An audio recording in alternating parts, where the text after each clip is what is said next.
या फ्रॉड बद्दल फक्त आम्ही ऐकलं होतं, पण आज आम्ही पण या फ्रॉडला बळी पडलो.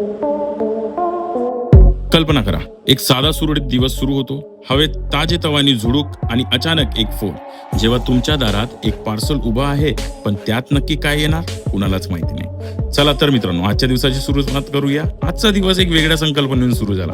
कित्येक महिन्यांनी मी आज पहाटेच फिरायला सुरुवात केली. सकाळचा ताजा शिरशिरात अनुभव घेतला, मुलांची तयारी करून शाळेत सोडला आणि स्वतःच्या कामाला सुरुवात केली. काही दिवसापूर्वी फेसबुकवर काशिदा कंपनीची एक ऍड पाहून 2 लिव्हिंग पॅड्स ऑर्डर केल्या होत्या. आज शॅडोफॅक्सचं सकाळला कुरिअर आलं की तुमची डिलिव्हरी आज पोहोचेल.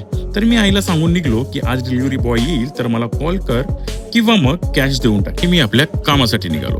कामासाठी निघालं असता डॉक्टर व्हिजिट जवळ असताना आईचा अचानक फोन येतो आणि म्हणतो डिलिव्हरी बॉयवाला आहे, काय करू. मी म्हटलं डिलिव्हरी बॉयला सांग की मला QR पाठव, मी पेमेंट करून देतो. तर काय, त्याचा QR आला, मी पेमेंट केला. पेमेंट होता 1049 रुपयाचा. पण कुठे ना कुठे मनात चालू होतं 1049 किंमत होती.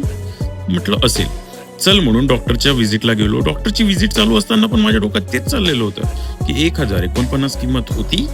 तर मग काय, कॉल झाल्या मी चेक केलं तर पाहतो तर काय 1034 रुपये किंमत होती. मग 49 कशी काय. लगेच मी आपले काम आटपून घरी आलो. घरी येऊन पार्सल उघडलं आणि तर फाटकी पॅन्ट. त्या क्षणी कळलं आपण ऑनलाईन फसवणुकीचा शिकार झालो. लगेच बँकेत कॉल केला, सायबर क्राईमला तक्रार आणि मग काशिदा कंपनीशी संपर्क साधला. त्यांनी सांगितलं की त्याचं कुरिअर अजून ट्रान्झिटमध्येच आहे. मग हा डिलिव्हरी बॉय कोण, माझी अचूक माहिती त्यांच्यापर्यंत कशी पोहोचली याबद्दल जरा विचार करायला लागलो.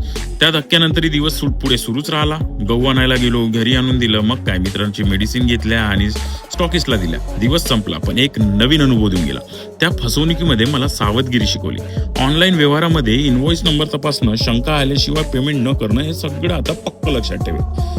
ही गोष्ट शेअर करणं मला अभिप्रेत आहे, कारण माझ्यासोबत जे घडलं ते इतर कोणाही सोबत घडू नये. हा दिवस एक नवीन शिकवणीसह संपला. विश्वास, थरार आणि सजग राहण्याची गरज. उद्याचा दिवस आणखी भक्कमपणे समोर जाण्यासाठी तयार. तर चला मित्रांनो, हा ब्लॉग इथेच संपवतो. आणि हो, इनव्हॉइस नंबर चेक केल्याशिवाय ऑनलाईन पेमेंट करू नका. खात्री करा, नंतरच पेमेंट करा. चला, गुड नाईट, बाय.